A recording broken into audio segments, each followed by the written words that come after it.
Patrol wasn't making their rounds, so we fired a shot just to flag them down. What happens when a song dominates the radio for one blazing summer, only to disappear into silence the moment fall arrives?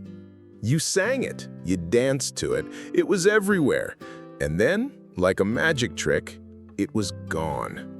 But he went off to Andy's house, slipping through the backwoods quiet. 1973 was a wild year in music. Glam rock was exploding, disco was warming up, and soft rock had the entire country swaying. But buried beneath the stadium anthems and chart-topping legends were the songs that hit hard once and never came back. Some were beautiful mistakes, some were ahead of their time, others were just too weird to survive. But each left behind a hook, a voice, or a memory that still echoes today, even if you can't quite remember who sang it. So let's rewind to a year of flukes, falsettos, and forgotten fame. You might be surprised what you remember. And even though we ain't got money, I'm so... We're counting down 15 unforgettable one-hit wonders from 1973. Tracks that soared up the charts, took over roller rinks and living rooms, then vanished like smoke. Some were quirky, some were soulful. A few came from artists who never even wanted to be famous, but every one of them captured a moment in time. You'll recognize the melodies instantly. The names behind them? Not so much. Let's find out which hits still live rent-free in your head, and which ones will make you say, wait, that was from 1973?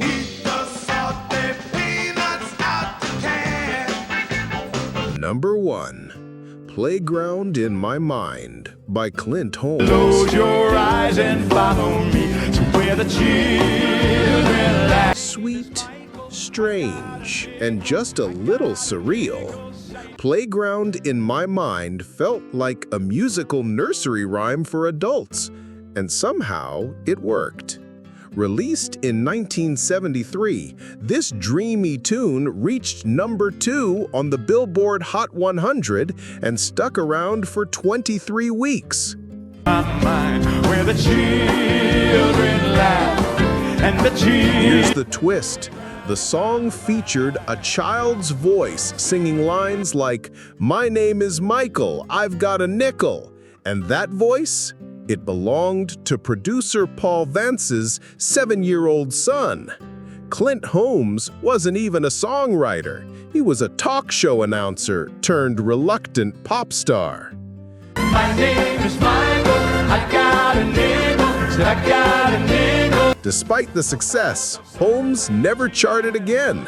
He pivoted to a career in TV and Las Vegas entertainment, far from the radio waves that once made him a household name. For about 5 minutes, it was the kind of hit that made you smile, then made you wonder if you dreamed the whole thing. We sing a song all day. Number 2. Hocus Pocus by Focus.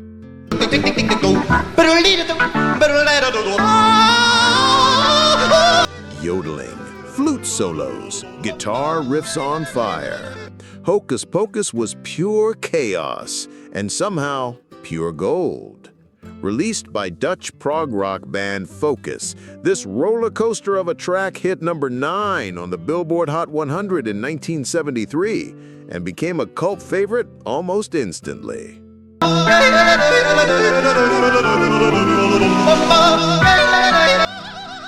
The song is a fever dream.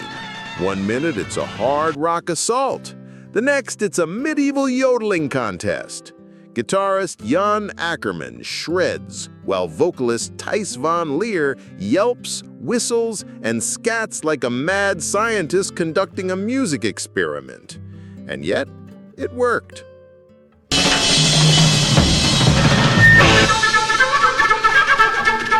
Fun fact, the song was never intended to be a single. It was just a jam session gone rogue. But American radio stations couldn't get enough of it. Focus never landed another U.S. hit, but Hocus Pocus lived on, popping up in commercials, movies, and even sporting events. One hit, infinite rewinds. Number 3, The Morning After by Maureen McGovern. And find the place that's safe and warm. It won an Oscar, and then it vanished. The Morning After, the soaring theme from The Poseidon Adventure, won Best Original Song at the 1973 Academy Awards and climbed to number 1 on the Billboard Hot 100. It was everywhere. Movie theaters, weddings, AM radio. Maureen McGovern's crystal-clear soprano gave the song its emotional punch, making it feel like a hopeful hymn in the middle of disaster. But here's the surprise. McGovern was working as a secretary when she got the gig, and she only recorded the demo as a favor. It's not too late, not while we're living. The song made her a star overnight, but not for long. Despite a powerful voice and critical acclaim, McGovern never matched its success on the pop charts. She moved into Broadway and cabaret, where her talent found more loyal audiences. The Morning After was meant to accompany a sinking ship, but ironically, it became the high point of a pop career that never really left the harbor. We're moving closer to the shore. Number 4, Drift Away by Dobie Gray. Oh, give me the beat, boys, and free my soul. I wanna get lost in your... Give me the Beat Boys and free my soul. You know the line. You've hummed it without thinking. Drift Away was more than a hit. It was a gentle escape wrapped in soul and sunshine. Released in early 1973, the song floated all the way to number 5 on the Billboard charts. Dobie Gray's smooth, soothing delivery made it an anthem for anyone needing to tune out the world. The track had a magic that made people close their eyes and exhale. Oh, give me the beat, boys, and free my soul. I wanna get lost. But Gray wasn't new. He'd been grinding in the business for over a decade before this breakout moment.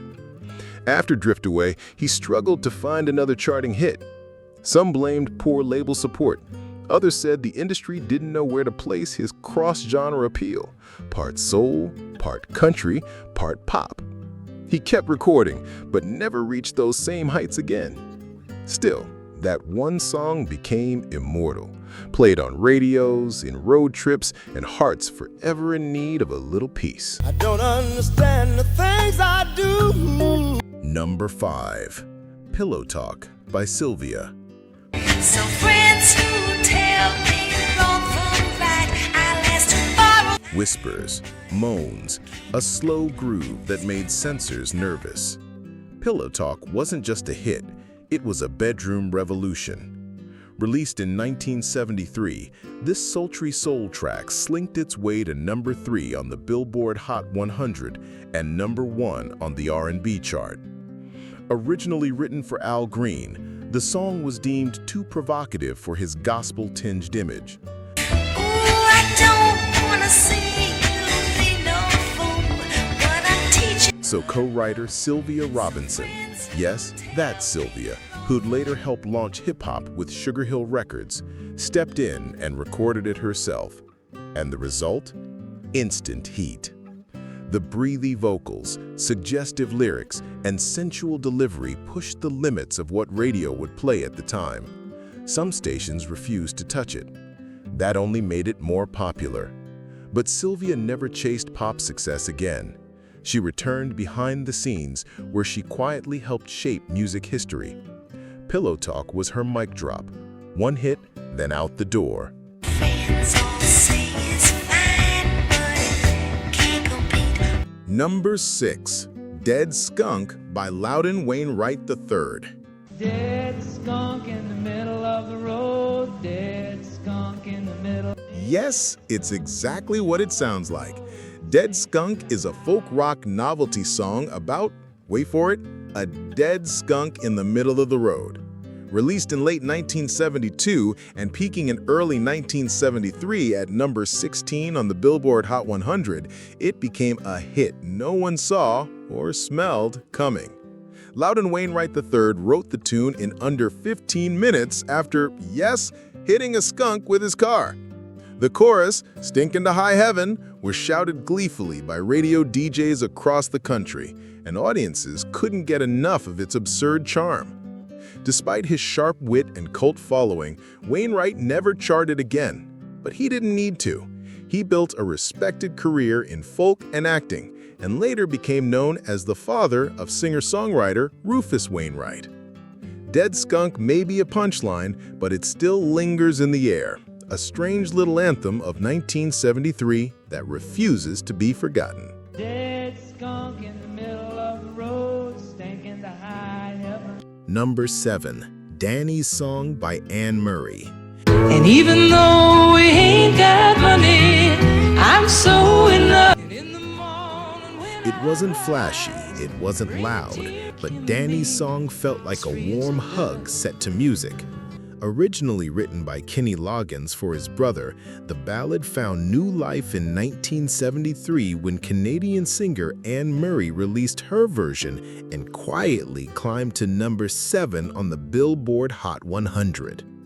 The lyrics were simple, sincere, and full of gratitude. Murray's soft, crystal-clear voice gave them even more weight. At a time when the charts were packed with glam and funk, Danny's song stood out by being humble. With you, honey, everything will bring a chain of love. Anne Murray was already a country success in Canada, but this was her first big U.S. crossover. And while she'd go on to dominate the country charts, she never returned to the U.S. pop top 10. Still, Danny's song became a wedding favorite, a lullaby, a reminder that sometimes a whisper hits harder than a scream. With you, honey, everything will bring a chain of love. Number 8. Cisco Kid by War. They met down on the Puerto Rico band, pretty close to Mexico. He was a cowboy, kinda. Cisco Kid wasn't your typical Western anthem. Released in 1973 by the funk rock soul fusion band War, the track galloped to number 2 on the Billboard Hot 100. Powered by Latin grooves, wah-wah guitars, and just enough mischief to make it unforgettable. Inspired by the old-school TV character The Cisco Kid, the song reimagined the cowboy as a streetwise funk hero.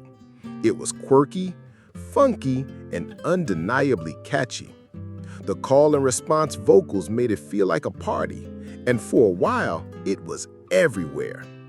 War had other R&B hits, but Cisco Kid was their biggest pop moment. Internal conflicts and frequent lineup changes kept them from maintaining mainstream momentum. Still, the song became a lowrider classic, played at cookouts, block parties, and anywhere nostalgia rides shotgun. The Cisco Kid might not have stayed, but his groove never left.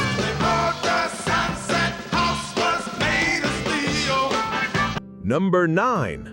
Life is a Rock, But the Radio Rolled Me by Reunion. Life is a rock, but the radio rolled me. Life is a Rock, But the Radio Rolled Me is a rapid-fire name-drop marathon. Bands, labels, DJs, jingles, all delivered at machine gun speed. Released in 1973, the song rocketed to number 8 on the Billboard Hot 100 and left everyone both dizzy and delighted. Reunion wasn't even a real band. It was a studio project fronted by singer Joey Levine, the same voice behind 1969's Yummy Yummy Yummy. This was bubblegum pop turned into art, chaotic, clever, and absurdly catchy. There's no real chorus, just an endless list of pop culture touchpoints set to a pulsing beat. And somehow, it worked. Reunion never released another major single. the project dissolved as quickly as it came together, leaving behind a one-hit wonder that still feels like flipping through a vintage record store at 78 RPM. Turn it up louder, so my DJ. Number 10, Wildflower by Skylark. On her slender shoulders bore the weight of all her. Let her cry. It wasn't loud, it didn't beg for attention, but Wildflower bloomed quietly and then never left. Released in 1972 and peaking in 1973, the track reached number 9 on the Billboard Hot 100 and became an unexpected soft rock classic. Written by Doug Edwards and poet Dave Richardson, Wildflower was a tribute to women who carry silent pain. It's tender, aching, and timeless. Delivered by Canadian band Skylark, which included a then unknown keyboardist named David Foster. Here's the twist. Foster would go on to become one of the biggest producers in music history. But Skylark? They never had another hit. The band faded, quietly, like the song itself. Wildflower has since been covered, sampled, and resurrected by artists from Tupac to Kanye. Proof that some flowers bloom once and echo forever. I would pick her from the garden to be mine. Number 11, One Tin Soldier by Coven. On the mountain was the treasure buried deep beneath the stone. Peace, love, and warning shot. One Tin Soldier wasn't just a song, it was a parable wrapped in a protest anthem. Originally released in 1969, it gained massive popularity in 1973 thanks to its use in the cult film Billy Jack. That version, sung by the band Coven, climbed the charts and sparked debate. The lyrics told a haunting tale of greed and violence disguised as virtue. At the height of the Vietnam War's cultural fallout, the message hit hard, especially among young listeners hungry for meaning beyond the music. Coven wasn't your typical band. Known for occult imagery and theatrical stage shows, they were often misunderstood. And despite One Tin Soldier becoming a school assembly staple and protest hymn, the band never found another hit. Still, the song lived on. In classrooms, funerals, and anti-war documentaries, long after its creators had faded into myth. There won't be any trumpets blowing come the judgment day. Number 12, The Night the Lights Went Out in Georgia by Vicki Lawrence. Said I'm your best friend and you know that's right, but your young bride ain't home tonight. Murder, betrayal, and a twist ending worthy of a Southern Gothic thriller. The Night the Lights Went Out in Georgia wasn't just a song, it was a story. Released in 1973 and soaring to number 1 on the Billboard Hot 100, this haunting ballad introduced the world to Vicki Lawrence, not as a comedian, but as a chart-topping vocalist. Written by her then-husband Bobby Russell, the track tells the tale of a man wrongly executed for a crime he didn't commit, with a chilling final reveal. It was the narrator who did it. Dark, dramatic, and wildly cinematic, it stood out in a sea of love songs and disco beats. Despite its success, Lawrence never had another major hit. She returned to television, where audiences knew her best, not as a singer, but as Mama from The Carol Burnett Show. But for one eerie moment, she owned the airwaves, and the lights went out, not just in Georgia, but everywhere. Guilty in a make-believe trial. Slap the sheriff on the back with a smile. Number 13, The Lord's Prayer by Sister Janet Mead. As we forget them who trespass against us, forgive us. You've never heard the Lord's Prayer quite like this. In 1973, Australian nun Sister Janet Mead turned the sacred text into a rock anthem, and somehow it worked. Backed by electric guitars, drums, and a surprisingly catchy hook, the song soared to number 4 on the Billboard Hot 100 and sold nearly 3 million copies worldwide.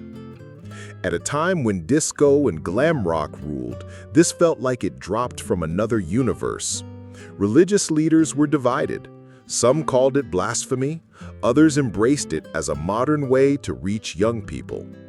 Sister Janet wasn't chasing fame. She gave away the profits and quietly stepped back from the spotlight. No follow-up hit, no tour, just one holy burst into pop history, then a retreat into silence. It's still the only time a nun has charted that high, and probably the only time a prayer got a backbeat. Give us this day our daily bread. Forgive us our trespasses. Number 14. Please Come to Boston by Dave Loggins. Staying here with some friends and they've got a lot to run. It's the sound of a man drifting through life, begging love to follow and always being turned down. Please Come to Boston is soft rock at its most vulnerable. Released in 1973, it climbed to number 5 on the Billboard Hot 100 and became an anthem for every wandering heart. Dave Loggins, cousin of Kenny Loggins, wrote it from personal experience, caught between the demands of music and the pull of home. Each verse finds him in a different city, calling for a woman to join him. Each chorus ends with the same answer: no. The emotional weight and poetic structure struck a chord with listeners, but despite the song's success, Loggins never reached the pop charts again. He shifted to songwriting, penning hits for others in Nashville. Please Come to Boston endures, not because it's flashy, but because heartbreak never goes out of style. Come to Boston, she said no. Number 15. Tell Me a Lie by Sammy Joe. I don't really wanna spend the night alone. Tell me a lie. Sweet words like Some songs beg for truth. This one begged for denial. Tell Me a Lie was a soulful ballad soaked in longing. A woman asking her lover to fake it just a little longer. Released in 1973, it reached number 21 on the Billboard Hot 100 and number 14 on the Adult Contemporary chart. Sammy Joe had the voice, smooth, aching, full of quiet power. The lyrics hit hard. Say you're not a married man. It was messy, it was raw, and listeners felt every note. Rumor has it Sammy Joe was going through a breakup during the recording, and you can hear it. But whether it was personal pain or perfect performance, the result was unforgettable. After that, she faded from the charts. The industry moved on. But that one song, desperate, honest, and heartbreakingly human, stayed behind. don't worry about my sorrow. You'll be long gone. Some hits never had a second act, but somehow they still found a way to stick around. On mixtapes, in movie soundtracks, or tucked inside the corners of our memory. These 15 songs from 1973 may have been one-hit wonders, but each captured something real. A feeling, a season, a story you didn't even know you remembered. So now it's your turn. Which one hit you the hardest? Which one made you smile? Or say, I haven't heard that in years. And which ones did we miss? Drop your favorites in the comments below. We're always listening. And if this trip down memory lane brought back something special, make sure to like, subscribe, and hit the bell. Because at the Forgotten Beat, we've got plenty more stories that time tried to erase.